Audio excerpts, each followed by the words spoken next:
svima i dobrodošli u još jedan podcast Snaga volje. Moje ime je Vanja. Ja sam Krstivoje. Naš današnji gost je glumac kog svi poznajete iz serije Istine i laži, a to je Dušan Kaličanin. Ćao! Ćao! Kako si? Odlično, da vam kažem, vi ste stvarno fantastični, ali Krstivo je tako dobro ime. Znači... Rođen sam na Krstodan, pa... Pa, šta reći? Tata mi dao Originalno. tako. Super. Ne, stvarno, ja ne znam, u stvari, evo, ja mislim da si ti prvi Krstivo kog poznajem i super je, to je već brend, zato što je tako... Ali imamo je na fakultetu našem još jedno Krstivoje, tako da... Eto, ima Eto, nas šta dva ti je na život. nebu. Ali ja moram da kažem da se on mnogo uvredi kad mu neko kaže Kristivoje. Uvredi Neko se. pogreši ime znači- kao kako. Da, Kristivoje. Tako, dobro, izvini. Pre nego što počnemo, tebe da te pitam, pozorište ili film? Pozorište. Ništa ne bi... Znači, odmah pozorište i zauvek zatvorite me i nikada ne izađem iz pozorišta. Dajte mi malo vode da preživim i obožavam taj... Podsjetio sam se da koliko volim pozorište.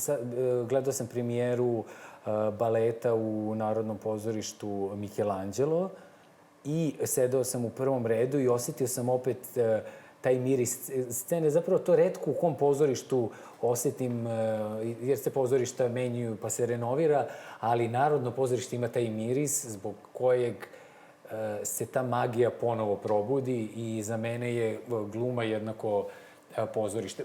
Nije daleko od toga da ne volim da snimam i da televizija je možda i najmoćnija tu od svega.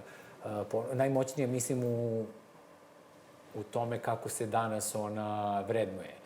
Ali je meni lično i mislim za svako biće glumačko pozorište najveća moć i najveća istina. I to kada otkrijete jednom, to nikad više ne zaboravljate. I ja sam mnogo srećan da sam imao tu priliku da sa akademije već budem dok sam završavao u pozorištu i da, eto, nekako još uvek opstajem i to mi mnogo znači. Najviše mi je falilo pozorište i eto. A od koje godine glumiš? Se baviš u stvari glumom? Sad, znači, to je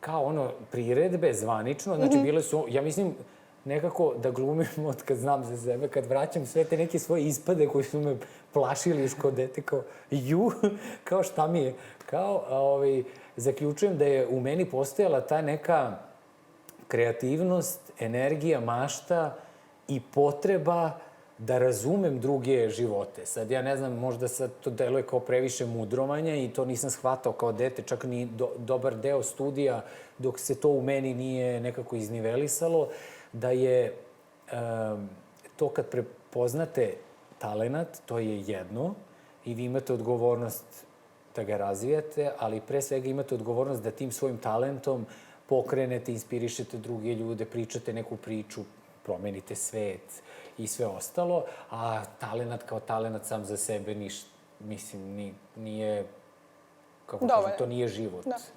Nije, tako da sam već kao dete imao tu potrebu da nešto, stalno sam, kad se ono predlažu igre, kao ajmo žmurke, ajmo ovo, ja sam uvijek predlagao to nešto gde mora da se, neke pantomime, nešto da se radi i tako. Tako da, a zvanično sam u 5. razredu počeo da glumim u nekim školskim priredbama, a profesionalno od svoje 15. godine. Sam potpisao, mislim, prvi ugovor na tadašnjem 3. kanalu i tako je krenulo. I hvala Bogu traje. A mene sad zanima kako je teklo tvoje obrazovanje? Ti si prvo išao u gimnaziju, pa si onda pokušao dramske umetnosti da upišeš, pa je to ipak bilo nešto drugo. Pa to najbolje da vam pričaju moji roditelji. Stvarno, mislim da su roditelji nešto što treba voleti i hvaliti svakog roditelja, a ja posebno svoje moram, jer to što su oni preživeli, to stvarno... Zato što nekako mi nismo društvo i to su neke godine malo drugačije od ovih sada.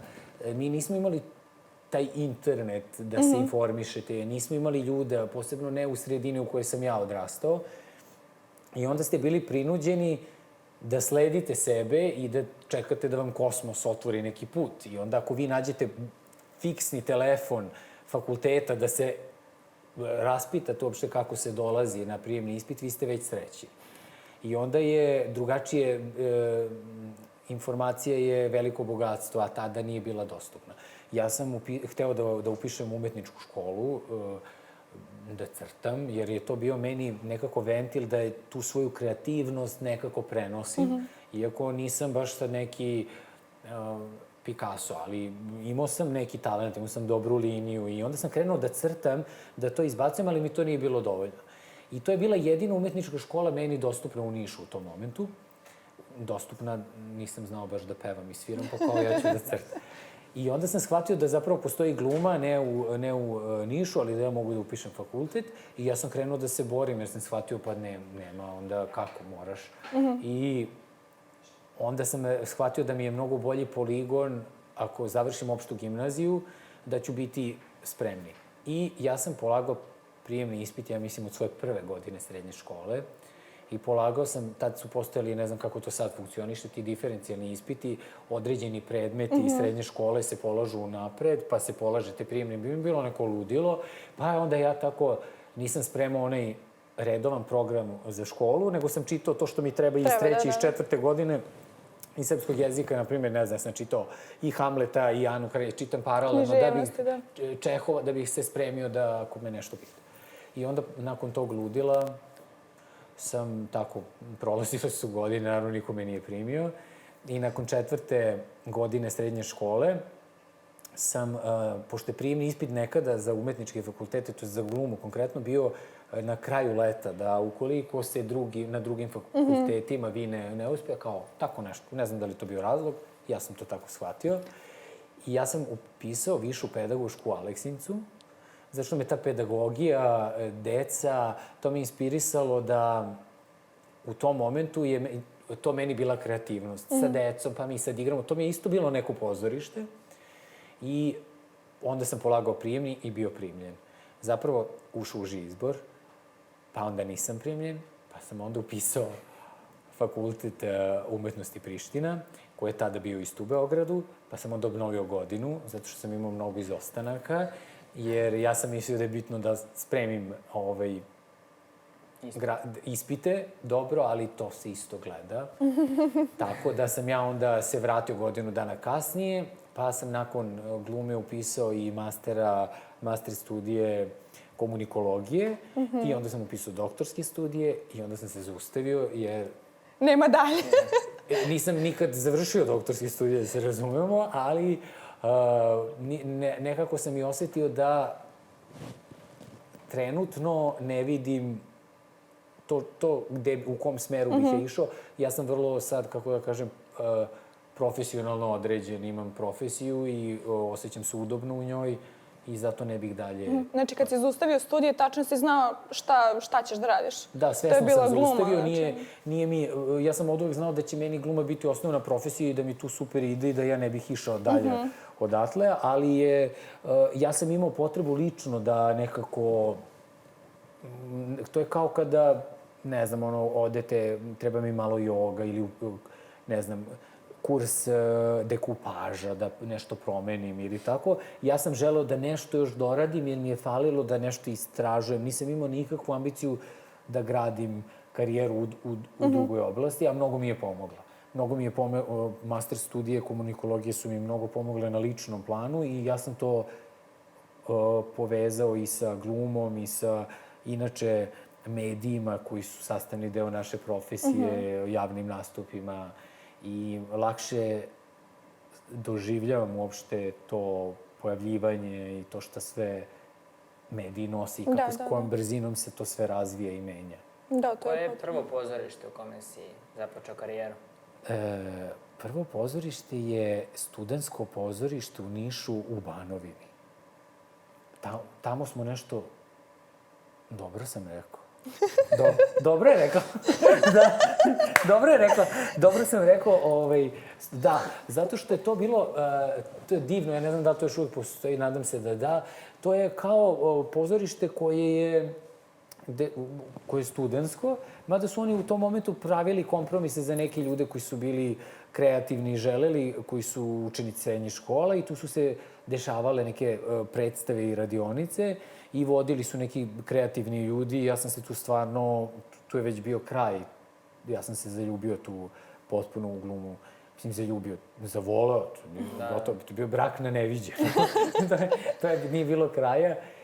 I to su prvi, zato što je to pozorište u Nišu, gde sam ja završio srednju školu i živeo, nema mnogo opcija. Znači, imate Narodno pozorište, imate Lutkarsko pozorište i bila je ta sekcija koja se menjala. Tako da je to bio nekako povezani... A u Narodnom pozorištu u Nišu da li si igrao? Nikada u životu. Ja sam inače mislio, i moj veliki san je bio da ja budem glumac u pozorištu u Nišu, to je moj najveći san, ako je i Lutkarsko, nema veze, samo da su to daske, da je to moj posao, da ja odem da to odradim. Ja nisam imao nikakvu ambiciju, meni je Beograd delovao kao Hollywood, mislio sam da bi lakše došao u Hollywood, nego... To sve tako uvek deluje nemoguće i onda, eto, tako je život krenuo da ja zapravo nikad nisam igrao u Nišu u pozorištu i tako, ni nešto, nemam tu podelu u kom, prosto moj život se tako formirao u Beogradu, tu mi se dešava posao i život i to je tako, eto, prirodno nekako. Neke stvari u životu, život sam postavi gde treba. Da. Uz veliku želju. Mislim, i ispalo je mnogo bolje nego što sam se ja nadao. Svakako. Ima da je Niš poznat kao filmski grad, s obzirom da ima filmske susrete. Na filmskim susretima sam bio samo ovako kao publika isto, tako da nikad se ne zna. Ne, ali, na primjer, sećam se da sam bio fasciniran kad vidim ljude sa kojima sad, sa nekima sam čak i radio i čak smo dobri prijatelji, a nekad sam ih gledao kao... Wow. Da, ali ne ta vrsta, ja nikad nisam imao tu vrstu kao ideala te osobe, nego ideala šta oni predstavljaju, to je šta predstavljaju profesionalno. Ja sam uvek poštovao taj profesionalni deo koji oni nose i vuku. I to je mnogo, mislim, sa jedne strane ja ne volim preveliki, kako se to kaže, to idolopoklonstvo, to neko mi je pa ono, 1000 postera, pa tako i izgledam. Što je danas jako često. Mislim, uvek je često, svako vreme ima nešto svoje, ali sad je lakše zato što je sve dostupnije. Pa vi znate bukvalno, ako nekog volite od pevača, ne znam, Lady Gagu, vi znate kako ona hoda, kako izgleda krevet, u čemu spava, jer je sve nekako tako, deluje kao da svi živimo sa svima. Ali je tada isto tako bilo, pa kupujete neke novine, pa onda lepite poster, pa je to neki ideal, što uopšte nije loše. To je valjda nekako prirodno, do momenta dok se divite i dok vas ti ljudi inspirišu onim što oni rade i stvaraju. Ali ne samim tim što postoje, zato što to onda može da se pomeša. Kao da je neko sam po sebi bitan, eto. Da, a bavio si se i baletom? Jao, to je meni i dalje, to mi zvuči kao da sam to radio pre 3 života, zato što mi je balet najčudniji, zato što sam balet, ja mislim, prvi put zvanično gledao kad sam igrao balet. I to, znači, ja sam na sceni pa sam ovako kao nešto trebalo da radim. Mislim da je to bila Žizela u Narodnom pozorištu, a ja gledam fasciniran. Više je voleo balet mene nego ja balet, mislim i dalje. Balet je surov u smislu da rano počinje, rano se i završava, mnogo traži od vas. Kada dođete do nekog vrhunca, taj moment fizički vas prosto napušta. I veliko poštovanje imam za baletske igrače i za tu umetnost. Mislim da je mnogo kompleksna, da je neshvaćena, zato je tako magična i zato je na nekom, kako kažem, nivou i čuva svoju vrednost, zato što ne može svako ni da je gleda, ne može svako ni da je radi, ne može svako ni da je razume, a ipak je klasika i po njoj ravnamo sve ostale pravce koji su prezanimljivi, koji su za poštovanje, ali, nažalost, ništa ne opstaje tako dugo. I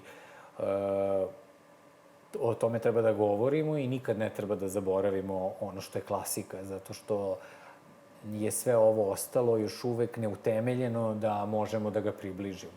Ne znam, sad ja ne znam kako bih to nekome uspeo da bliže dočaram, ali, na primjer, ja obožavam sve smerove, pravac, obožavam od hip-hopa do, ne znam, trbušnog plesa ili nekog savremenog i sad vidim da ima nekih novih pravaca koji su mi isto prezanimljivi, igraju nešto u Americi, pa se onda neka noga se iskrije, bace, nešto se bace unazad i to lepo izgleda, ali ja ne znam da li će to da traje. Bilo je mnogo tih pravaca, pa nestanu. Da.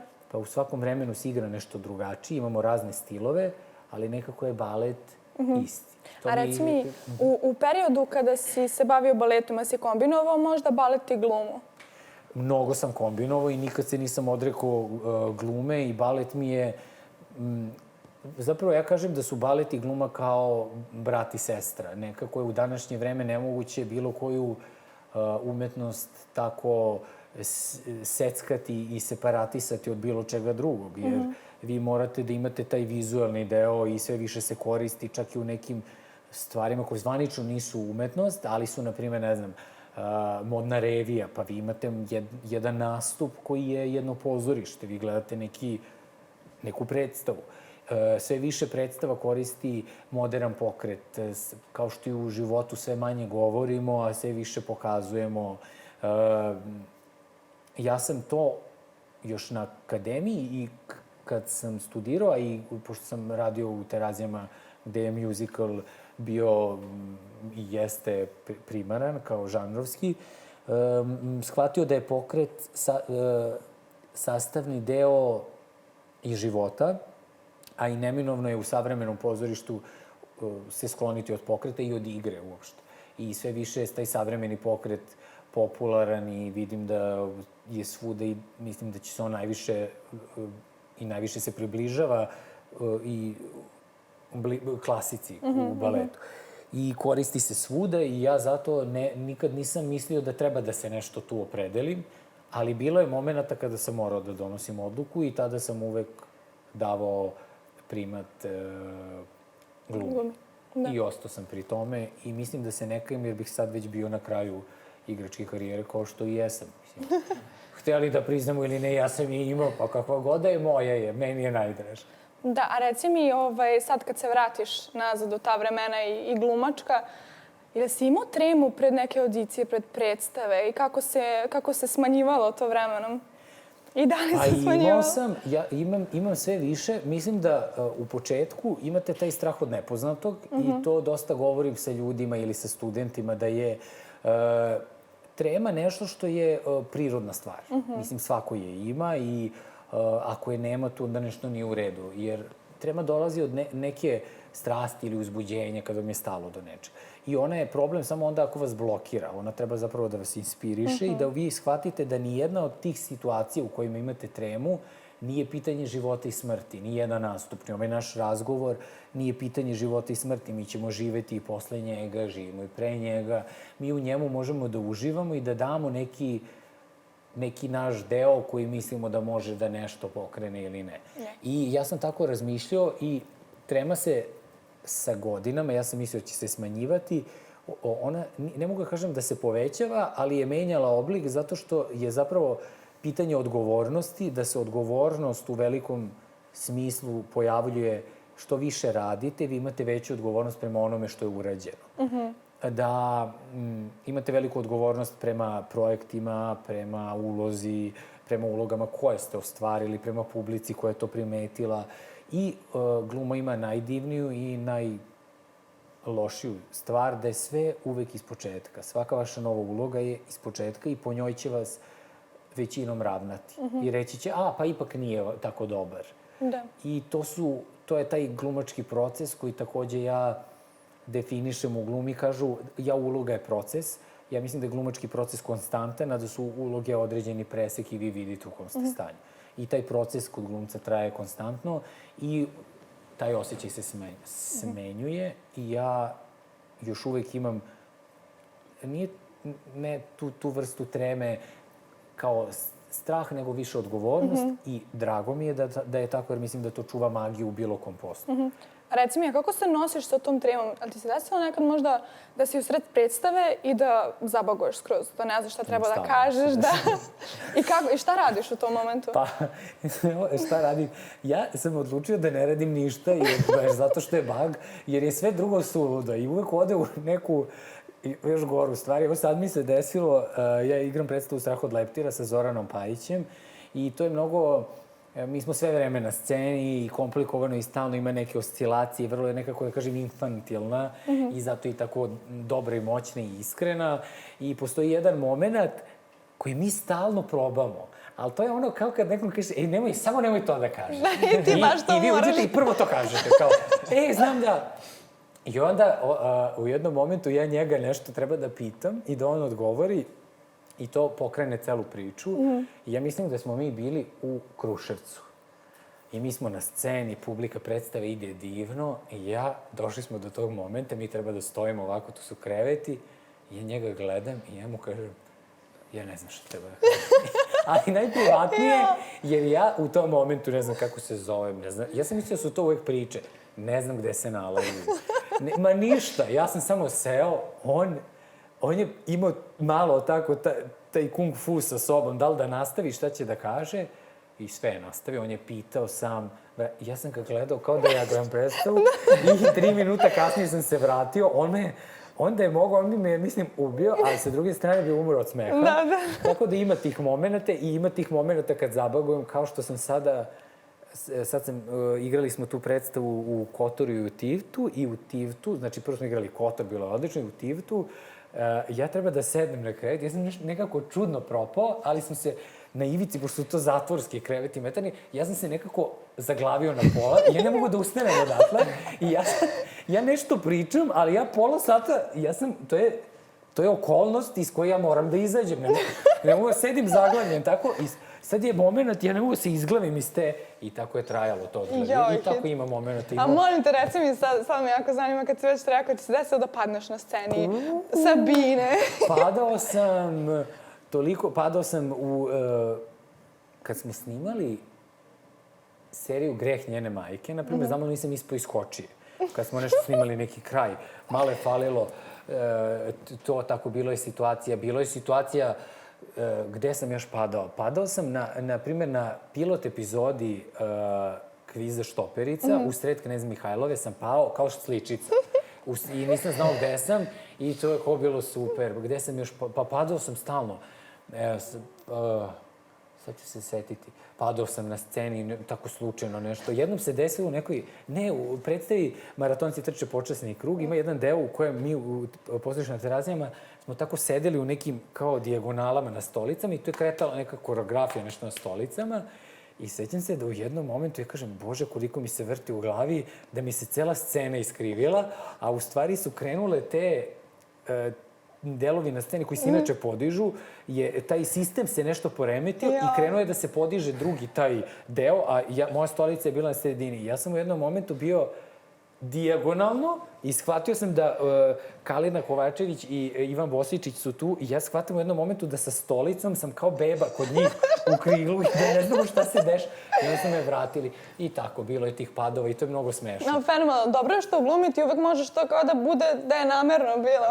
Osim kad slomiš nogu i ideš na snimanje sa gipsom, to nema, tu je presmešno. Mogu da zamislim. Da. Kada si odlučio da staneš pred kamere? Izvini, odgovorit ću ti. Smešno mi je zato što nisam odlučio. Osjećam se kao da ovo pričam stalno. Ja sam krenuo zapravo sa kamerama. Mislim, imao sam ta iskustva amaterska u pozorištu i pre akademije sam krenuo već da snimam tako neke serijice, krenulo je da se nešto dešava. I onda, kada sam upisao akademiju, ja sam rešio kao pozorište i ja sam mislio, tako sam naivno nešto mislio da je to. Kao ja vodim pozorište, sam glumac i to je, tako se živi. Sve što leti jede se i ja ću glumiti u pozorištu. Međutim, onda me realnost malo osvestila. Ja sam neka generacija zaglavljena u jednoj sistemskoj rupi zapošljavanja u pozorištima. Mnogo je nas koji smo mnogo godina u pozorišti ili pozorištima. Ja ne znam, ja sam u dosta pozorišti igrao i kao gost. Najviše sam gostovao u Terazijama za koje svi misle da je moja matična kuća, a ja sam zapravo tamo bio honorarni saradnik i jesam još uvek 15 godina, 15 sezona. I nekako se to poremeti, godine prolaze, vas fascinira pozorište. Ja sam znao da ne odem na castingi ili da ne prihvatam neka snimanja da bih igrao repertoar u pozorištu. Sam ja zaista fasciniran pozorištem i volim pozorište na Terazijama, svaki njegov ugao, sve ljude u njemu. I nekako, eto, desi vam se tako taj odnos i nije me to nekako privlačilo. I onda sam shvatio da sam napravio veliku pauzu i da je neophodno, jer publika ipak voli i da vas prepozna, brzo se živi, ljudi ne idu svi u pozorište, neki ljudi ne mogu da vas vide, pozorište na Terazijama ima ogroman ansambl, komplikovanu scenografiju, ne može čak svuda ni da gostuje. I onda ja sam tako odlučio da kao, eto, ipak ću malo snimati. Ja mislim da sam zapravo između snimio samo tako neke epizode, 2-3 epizode u nekim serijama. Snimio sam Greh njene majke, koji je kao bio, eto, uloga malo kao veća. I tako je to prolazilo do Istina je laži. I zapravo nisam ni ja očekivao da će Istina je laži imati 370 epizoda, da će to biti toliki bum. I onda su se desile Istine i laži i onda sam počeo drugačije da gledam na to, ali sam srećan da zapravo me pozorište nije zaboravilo. I konkretno Teatar Vuk je mesto u kojem ja trenutno stvarno uživam u kreativnosti, uživam u tome da vidim da to pozorište funkcioniše, da je trenutno tu i pozorište Boško Buha, da rade neke predstave koje su meni bliske, imaju neki dobar odnos i prema ljudima koji rade i sa publikom i dobru temu i nekako je to moja sreća, da se sad se u ovom momentu to nekako balansira. Gledam da nekako bude svega. Da ne bude ni previše televizija, a i da opet ne bude da je nema i da se sve ispoštuje. Sad, kako mene vidi televizija, to ko zna. A mladih ljudi, je li ima u pozorištu, šta misliš po tom pitanju? Kao publika ili kao učesnik? Kao publika. Na moju veliku radost ima. Barem ono što ja uspevam da iskomuniciram i sve više. I oni su jedna fantastična publika. Vrlo su informisani, vrlo su strogi, što je legitimno, zato što su potkovani, oni imaju, sve im je dostupno. Više ne možete ni jednog mladog čoveka da zavaravate da ne može to tako ili nije ovako ili ovo je dobro, ovo nije. Oni imaju fantastičnu stvar koja se zove internet ili bilo ko, YouTube i kao YouTube, kako se kaže pravilno? YouTube. To. I onda YouTube njima omogući da oni pogledaju predstavu koja je izašla u nekom od svetskih pozorišnih centara i kažu, pa dobro, ali mi smo videli da postoji drugačija čitanja, nova čitanja pozorišta i onda imaju pravo da vas kritikuju. Tako da su divni i ja volim tu interakciju i volim kad na društvenim mrežama dobijam komentare, volim kad reaguju, najviše volim kad pohvale. Tako da ih ima i ja pozivam mlade ljude da dolaze pozivam sve od 7 do 77 godina, ali volim tu jačinu koju mladost nosi. Da. A koliko je korona uticala na sad ceo sektor glumački? Mnogo. Ostavljam se sad kao dve komšinice, koliko je uticala. Joj, čekaj da ti kažem. Ja, da ti kažem, mnogo je uticala korona, uticala užas. Ne, šalu sad, uticala je toliko da smo zapravo videli da postoji i ova mogućnost da se predstave gledaju online. To je dobra opcija kada je pandemija i taj istorijski moment u kojem mi učestvujemo. Ali pozorište je opstajalo i opstaće i pozorište bez živog kontakta je meni nekako, ne znam kako to da kažem, kao, ja ne znam ni koji primer, da kupite najlepšu lubenicu i kažete, ja sad ću to da pojedem i otvorite unutra rupa, nema ništa kao lopta, to u stvari lopta. Tako mi nekako sve deluje, a nije. I ja nisam gledao ni jednu predstavu online, jer pogledao sam zapravo Narodno pozorište Ivanov ili tako nešto što sam gledao uživo čak 2 puta. Da, Jugoslovensko-dramsko, oni su puštali baš često. Da, mislim da su sva pozorišta, to je bila okolnost, ali je meni bilo nešto tako teško da to gledam i ja nisam želeo da napravim tu vrstu kompromisa, da kažem, ovo mi se sviđa, ne moram da idem, ja ću to da pustim i da odgledam.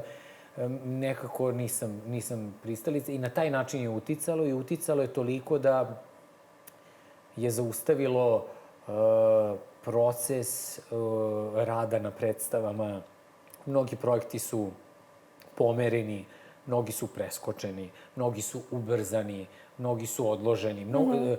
Kao i u svim porama života, a sa druge strane je to nekako dobra katarza za i umetnike i društvo, za sve opcije, da se nekako stvari bolje poređaju u životu.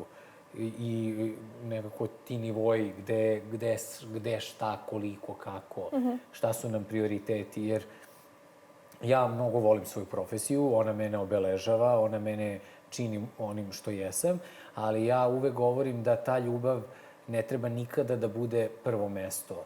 Visoko drugo mesto je već fenomenalno, ali mislim da je neko treće mesto u životu vrlo lepa kategorija. Postoje druge stvari koje nas u životu treba da obeleže i čine onim što jesmo i da njima treba da ostavimo ova dva primarna mesta ili posebno prvo. Konkretno, ja sad mislim da to svako treba da otkrije za sebe, ali ja nekako uvek savjetujem da sami sebi, porodica i ljudi za koje uvek ostajete vezani treba da obeleže život. Jer sve ostalo je promenjivo i sa te strane mi ne znamo da li je to prolazno. Mi imamo neke medije koji isto opstaju, kao što je radio i koji ja volim, ali on nekako gubi svoju moć koju je nekada imao, kao što možda imamo medijsku promenu u smislu televizije i da se sve više mladi ljudi, čak i ja lično, prebacuju na YouTube ili na nešto gde oni mogu da kreiraju i uređuju ono što gledaju. I to je možda i dobra stvar sad. Da. Kako će to, gde će to da ide, mislim da se sve više ubrzava ta promena, a na nama je da je dobro pratimo i da u njoj vadimo najbolje i najpozitivnije, da se ne bavimo samo tim kritikama, jer ja malo zvučim, mudrujem kao nešto staromodno, a zapravo ja vrlo podržavam sve što je moderno, ali ne podržavam kada se koristi u pogrešne svrhe. Naravno. I to je sad, na nama je samo da napravimo taj balans kako ćemo šta da koristimo. A mislim da pozorište treba da ostavimo onako kako jeste, da nas ono podsjeća na živi kontakt, da nas podsjeća na emociju, da nas podsjeća na to što gledamo, a da ostale forme ostavimo modernim tehnologijama i da ih izmislimo kao takve. Naravno. A reci mi, jesi možda nekad učestvovao ili si hteo da učestvuješ u nekoj režisiranju nečeg? Jao, jesam. Jesi? Učestvovao sam i nije da mi ne ide, zato što ja mislim da su to sve povezane stvari u kojima vi možete da se izrazite, ali ja sam nekako uvek ostavljao režiju ljudima koji su, ne znam kako bi to izgledalo, prihvatio bih možda režiju, ponekad dam sebi za pravo da kritikujem, na primjer, režiju u nekim baletskim predstavama modernim.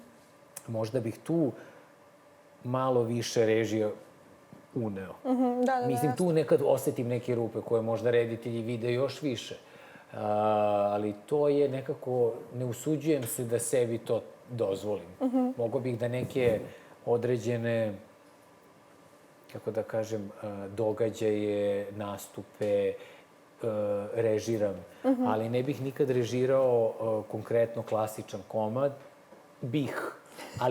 Ali bih bio vrlo, ono što smo rekli, trema. Imao bih veliku odgovornost i čekao bih sud publike, zato što to nije moj originalni teren. Da, jasno. Tako da, sa te strane, mislim da za to, ako i budem u nekom momentu sebi dao prostora da o tome razmišljam i tu slobodu, mislim da to sada je još uvek rano. Ali možda bih postavio neki nastup, neki, kako se to sad kaže, moderno performance.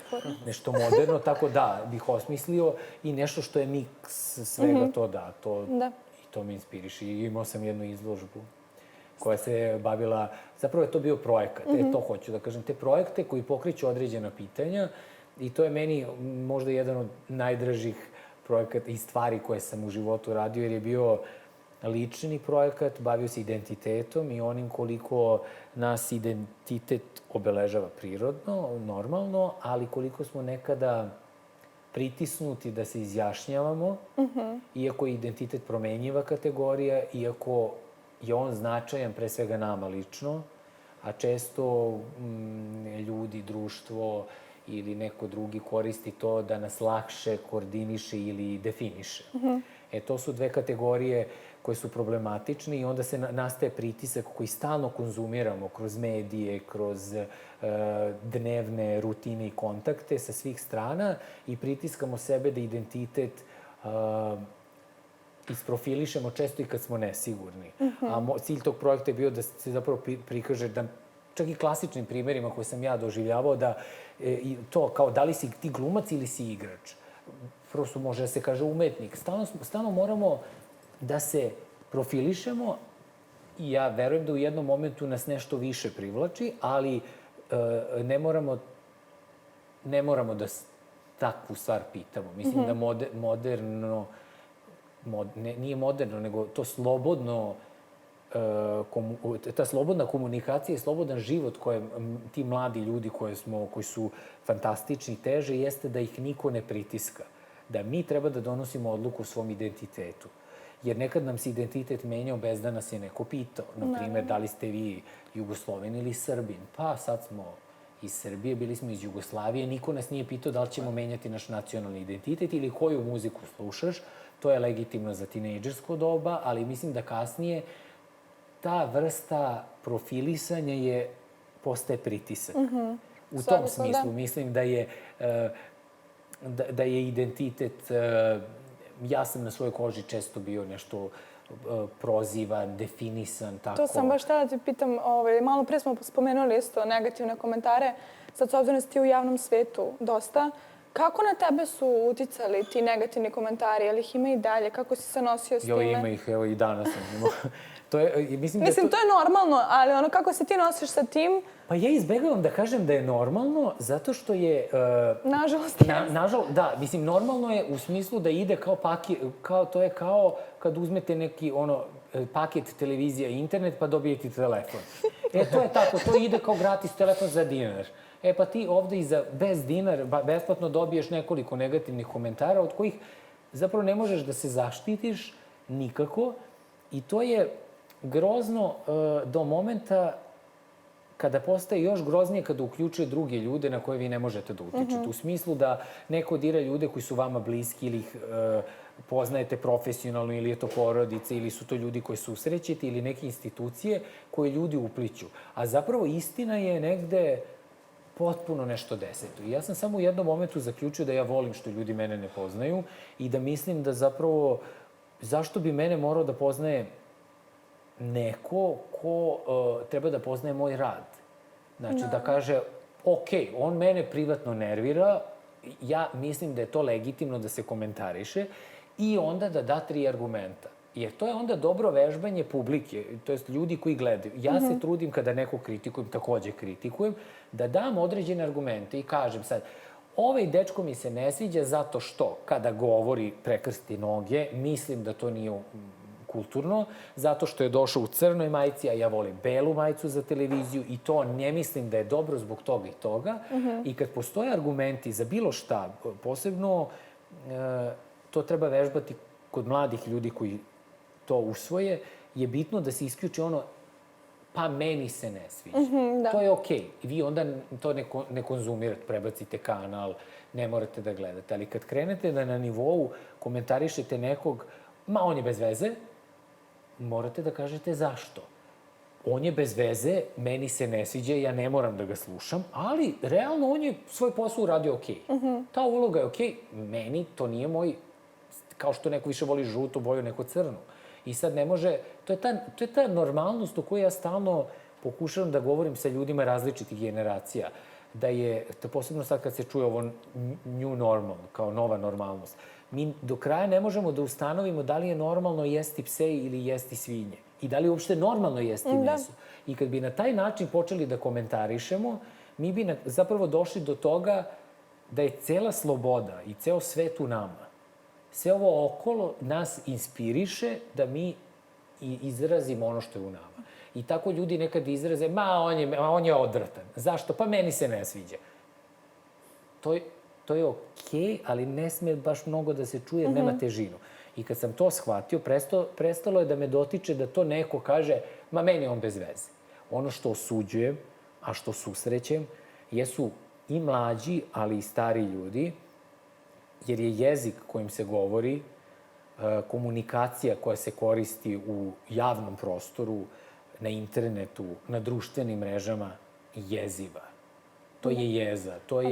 To je tema koju bih pre svega od ljudi koji treba da nose taj ukras kojim se govori za osudu.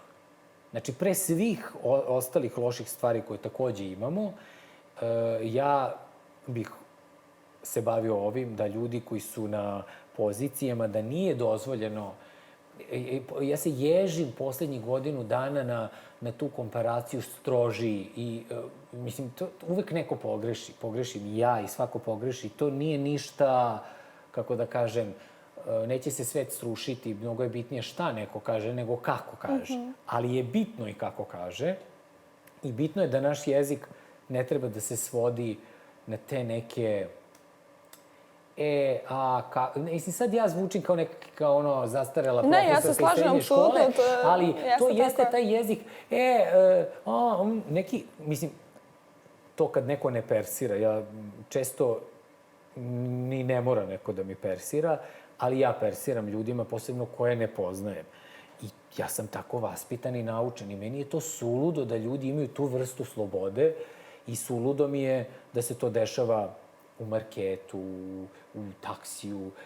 Zato što ako tako krenemo, mi sami sebi spuštamo nivo u kojem živimo i u dnevnim rutinama dolazimo do toga da mi civilizacijski ne napredujemo. Da ćemo mi moliti Darvina da smo nastali od majmuna na kraju. Bićemo, daj Bože da smo od majmuna, da nije nešto drugo, jer ćemo mi spuštamo toliko svoj nivo da na kraju ne znam, ta komunikacija, to dobar dan, čak i kad nekog ne poznajete, je, kako da kažem,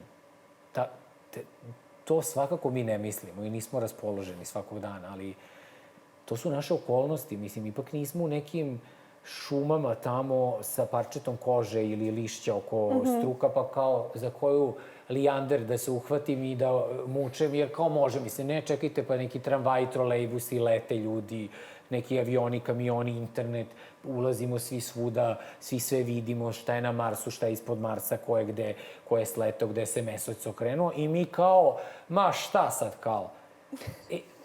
Mene to toliko zbunjuje, ta svest kod ljudi i to da ljudi još uvek nisu shvatili, toliki ljudi pomreše oko nas. Smrt je ono najbanalnija, najgluplja stvar koja se dešava. To je tačno ona linija kao u filmu FBI kad nacrta ono kredom, kao ona glupost. To je tako, to često i kad se glumi kao to umiranje, to sam zaključio da je, smrt zapravo pokazuje, to je taj moment koji treba da nas resetuje. To je toliko banalno i toliko je nematerijalno. Tog momenta i telo postaje tako nekako beznačajno. I onda vi kažete da kao šta me briga. Ne, baš to. Taj dobar dan kad vidite nekog je suština. Naravno. I onda ljudi greše, mene to izluđuje, životna snaga kod mladih ljudi, starijih, se pretvorila u teretanu. Ništa ne protiv, ja obožavam i idem u teretanu i treba da se vežba. Kako reče jedan čovek na onom klipu, vežbaj šta kukaš vežbaj Znači, treba vežbati, ali ne treba shvatati da je snaga fizička. Jer snaga nije ono što možeš da zadaš, već ono što možeš da podneseš. I to i taj odnos slobode, dokle je naša sloboda, je veliki problem. Znači, ja da imam neku moć, ja bih rešio te dve stvari. Zapravo tu se vraćamo na taj početak, da ljudi sebi zadaju kao mogućnost da komentarišu i to bezazleno, bez argumenta, bez težine. I očekuju da neko to poštuje i da se prilagodi njima koji zapravo ne treba ne treba da se pitaju. I često kažu samo da bi rekli nešto, ne zato što imaju potrebu, nego eto, čisto nešto da ostave. Tu je problem i u obrazovanju, to su podele koje unosimo. Kad sam malo pregovorio o tom projektu identiteta, to su te podele koje ja još uvek čujem. Mi smo, kad smo upisivali glumu, imali stalno tu podelu. Da li imaš kao državni fakultet i privatni i onda se to ni podaštava. Mislim da u životu vrednosti i kako se bilo šta vrednuje je vrlo jasno. Nije to velika filozofija. Znači, iako ste talentovani, imate neku istinu u sebi i ostavljate utisak na druge dok glumite, vi ste dobar glumac. Da li ste vi završili u Njujorku, da ste završili u Surdulici ili u Beogradu je nebitno. I mislim da često čujem, čak i trenutno čujem od nekih javnih ličnosti to što prerasta u zabavu, i meni je to simpatično, ali se pitam taj podtekst, šta to znači ja mašem diplomom državnog fakulteta? Da li ja treba da mašem diplomom državnog fakulteta, da sakrijem ovu sa privatnog, ili treba da mašem i sa diplomom privatnog i državnog fakulteta, ili treba da uradim nešto iako nemam diplomu i da moje delo govori o meni? To je toliko banalno pitanje za osnovnu školu. Ali, nažalost, mi to konzumiramo, mi evo o tome pričamo, a nekome je to ko šta ovaj nije usta zatvorio, a neko će u tome da kaže čekaj da razmislim. Ovako se nešto komentariš. Tako, evo, ja sad vas davim. Ne, apsolutno ne. Ja sam te toliko raspričao, ovo je katastrofa. Sad hoće da vi mene pitate nešto malo zanimljivije. Ne, koliko samo ljudi postoji koji nemaju ni fakultet, ni može čak ni osnovnu, ne osnovnu, nego srednju školu, ali opet bave se nečim, sami su naučili ili su sami nešto osnovali. Nema veze da li on ima fakultet ili nema. Da vam kažem nešto, ja na svojoj pijaci, ja odlazim često na pijacu, mnogo volim pijacu i jednom su mi čak rekli kao videli smo vas na pijaci, ja kao da sam ne znam šta uradio, ušao u trezor Narodne banke i rekao dobro i to je istina, ja iza toga stojim, zato što sve ono što možete da znači kada god imate jedan argument, a 3 bi bilo poželjno, sve treba reći. Onog momenta kad nemate i kada je vaše mišljenje ja mislim, ja ne volim, je dobro da ga zadržite za sebe. Nemojte to pisati na Instagramu, jer nikog ne zanima od, ne znam, ja imam nekih 28-29 hiljada pratilaca i sad mene od 29 hiljada zanima ta jedna osoba koja ima možda 9 godina ili 12, tako, mislim, zvuči i sad neko mišljenje koje je kao neka hrabrost u prostoru koji ne postoji. Ja taj komentar ne mogu da pipnem. Ja volim virtualni svet i to ono što kažem kad se pogrešno koristi. Komunikacija kao veština se vežba. Osjećaj za lepo se vežba. Mi moramo u tome da napredujemo u ovom svom krugu da bi se to proširilo. Naravno, da. I da time inspirišemo druge.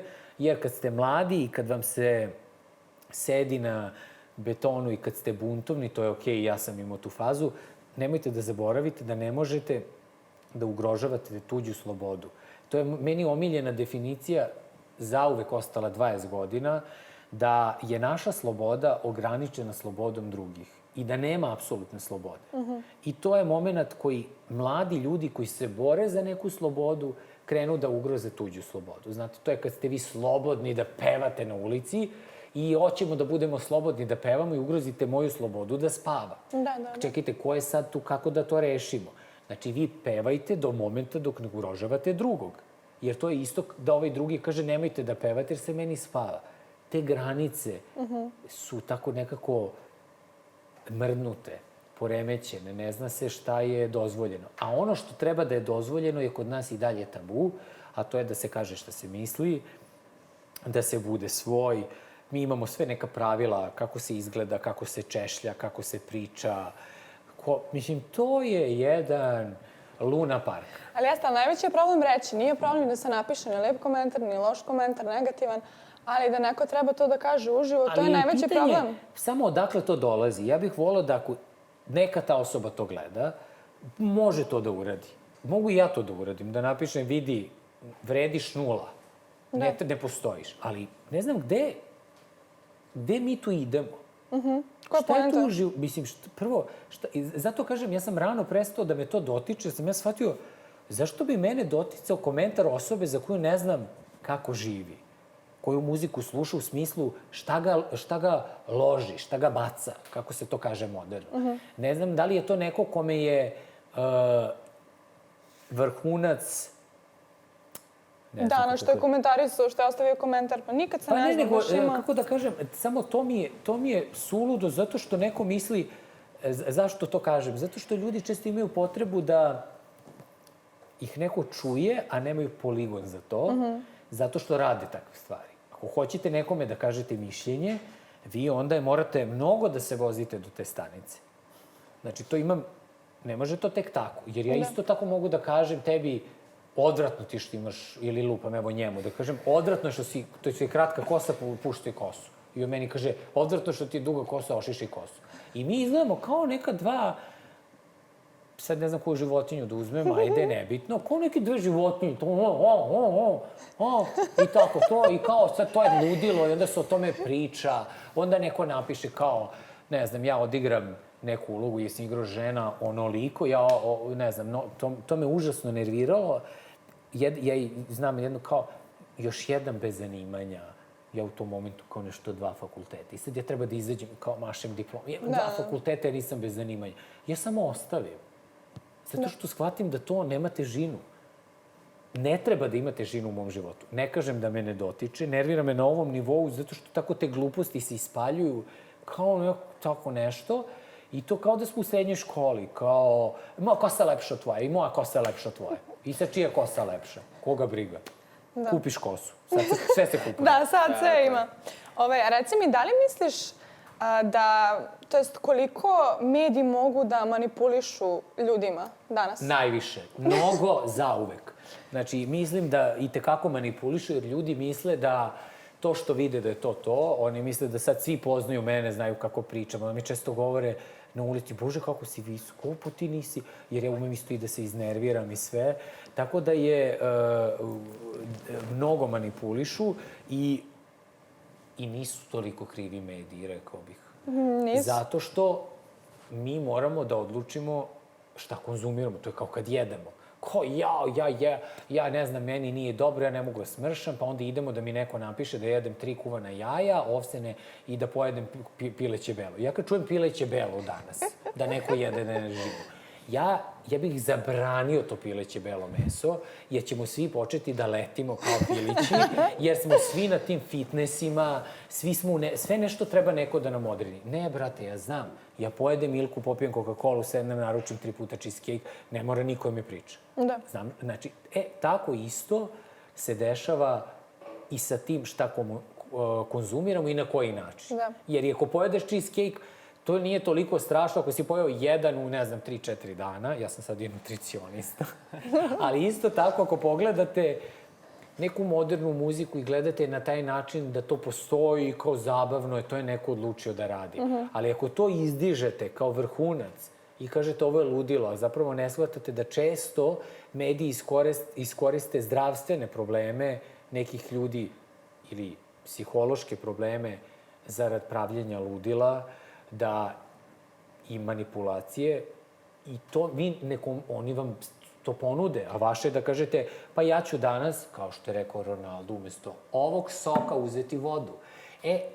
To je razlika koju je pitanje da li svi imaju tu hrabrost i da li su ljudi spremni da se sa tim nose. A ja nekako mislim da bez te snage i bez toga da krenemo sami da analiziramo, ne previše će nas to odvesti u ludilo, ali da kažemo, čekaj, zašto ja sada radim ovo? Zašto ja mislim da loše izgledam ako moj biceps nije ovoliki?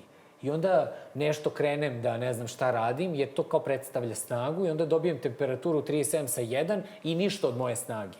Ne, snaga je nešto drugo. Da. Snaga je nekako drugačiji. To treba reći mladim ljudima. To ako si neka devojka koja ima 15 kilograma više ili manje, to ne znači da ti ne možeš da imaš lep život i sebe. Moraš pronaći sebe. Da, to si ti takva, autentična i ako to promeniš, ti si jedna od. Jer ja kad pogledam da mi pustite usta na televiziji, ja bih rekao jedna osoba postoji na televiziji.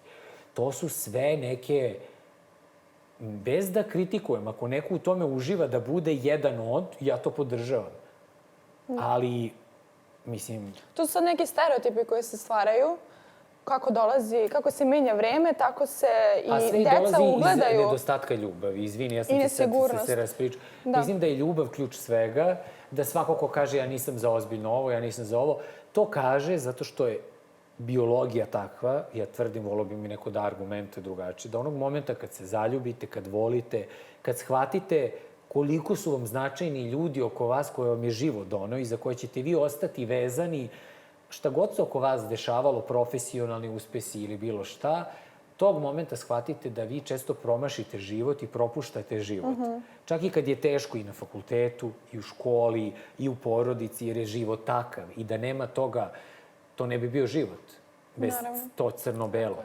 Ali tog momenta kad imate jedno i drugo, vi ne smete da zaboravite pogledati u sunce, da se zaustavite. Kažete, zašto ja sad moram? Ja sebe kritikujem, on moram da objavim na Instagramu jer mi nestanem s tog Instagrama, a onda pogledam koji ljudi imaju, da izvinete, neka, citiraću Rahelu Ferrari iz jednog poznatog filma Laf u srcu ili Tesna koža, ne znam šta, sve same nogi gola dupeta. Verujte mi da ja kad pogledam da takvi profili imaju one kvrgice, to je kao neki sad ekskluziva, jer su oni zvanični prezenteri koji nama treba da serviraju realnost, ja to odbijam. Evo ja pozdravljam Instagram, ako me čuje tamo, negde gde im je centar, i da im kažem ljut sam na vas zbog načina na koji se odnosite i parametre koje često umeju da serviraju. Ja sam im prijavljivao, konkretno imao sam nebulozne komentare nekih tinejdžera, oni su mi rekli da ne vide ništa loše u tome. Jezik koji često Instagram ume da servira, ume da bude jako rizičan. I zbog toga mislim da o tome treba da se govori. Naravno. Moramo da mislimo šta govorimo, moramo da mislimo šta komentarišemo, kako i koga, i možemo da pričamo o sebi. Ja osjećam da mi danas treba ovo, da mi treba ono, ali kad komentarišemo druge, moramo da vodimo računa. Da. Dosta ljudi te prepoznaje zbog toga što se vodiš štopericu. Kakvo je iskustvo kao voditelj što se oprobao i koncept štoperice je dosta drugačiji odnosno na bilo koji kviz? Fenomen. Mnogo sam se plašio tog kviza, ali moj utisak iz štoperice je fenomenalan. Štoperica je donela tu živu komunikaciju sa ljudima koja je najbitnija, koja se često i ne vidi toliko na kamerama. Predivno je to kad... To je gotovo... Niste u studiju, imate tu interakciju. I to je najbitnije. Nama je profesor govorio, publika vidi šta vidi. Ako vi glumite i mislite da ste najdivniji, a nemate reakciju, to je uzaludno. Ja nikada ne razmišljam o tome koliko se ja privatno ljudima dopadam. Video sam da se ono što sam radio ljudima dopada. Da su ljudi voleli kako ja vodim kviz, tu moju neposrednost. Ja sam namjerno davao moment nekog lucidnosti, ludila, da kažem, da bi to bilo približeno i mlađim ljudima, da ne bude suvoparno i dosadno kviz u kojem vi ispitujete neke ljude, da bi što više ljudi to pogledalo.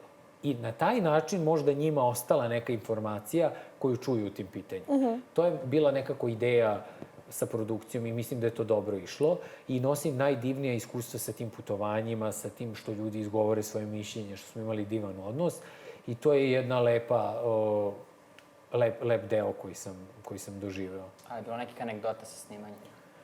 U štoperici je bilo 1000 anegdota, posebno sa takmičarima, zato što su to ljudi koji nemaju taj odnos sa kamerom, kako sad šta funkcioniše, jer to ipak ima neku formu. Vi da bi vas kamera snimila, vi morate da se okrenete ka njoj. Da bi vas ljudi čuli, vi morate da imate neku bubicu. Oni to ništa. Pritom oni misle, ako sad ljudi nas iza kamere ne vide, oni mene pitaju. Kako? I ja sad ne mogu, jer su takva pravila kviza da izgovorim, a bude mi smešno. A nekad izgovorim, onda ja dobijem tako kritike. Tako da bilo je spontano, bilo je dobrih stvari. Ljudi pogreše i ja moram da kažem, ja nikad nisam hteo, nikad mi cilj nije bio da ismevam nečije, ne mogu da glupo mi je da kažem neznanje, nego neprepoznavanje određenih tema. Ne moramo svi sve o svemu da znamo, ali bilo mi je lepo da se nasmejemo nekim situacijama. Pa sigurno jeste. A koliko je teško bilo da nađeš tako nekog na ulici da snima emisiju? Uopšte. Ja sam se plašio od prve emisije. Ja sad kad vratim ovako film, i stvarno je bilo predivno. Ljudi su divni, sarađivali smo super. Možda je to ta neposrednost, ali stvarno je meni Štoperica jedan lepo iskustvo i forma u kojoj sam video da mogu da opstajem. Da, ili neki savjet koji bi dao sa tim godinama sebi mlađim?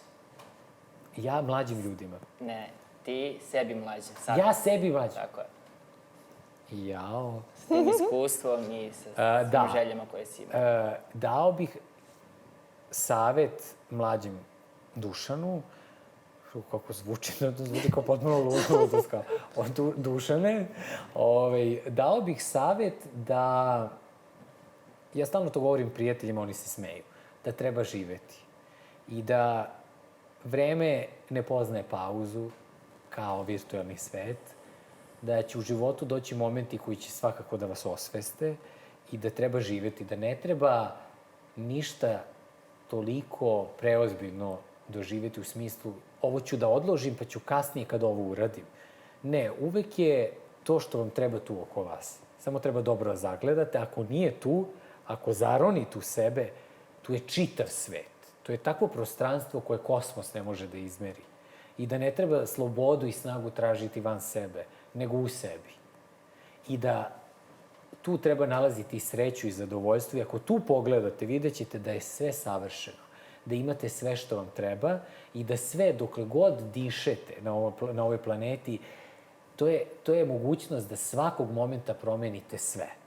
I samo treba biti tu. I to je već dovoljno.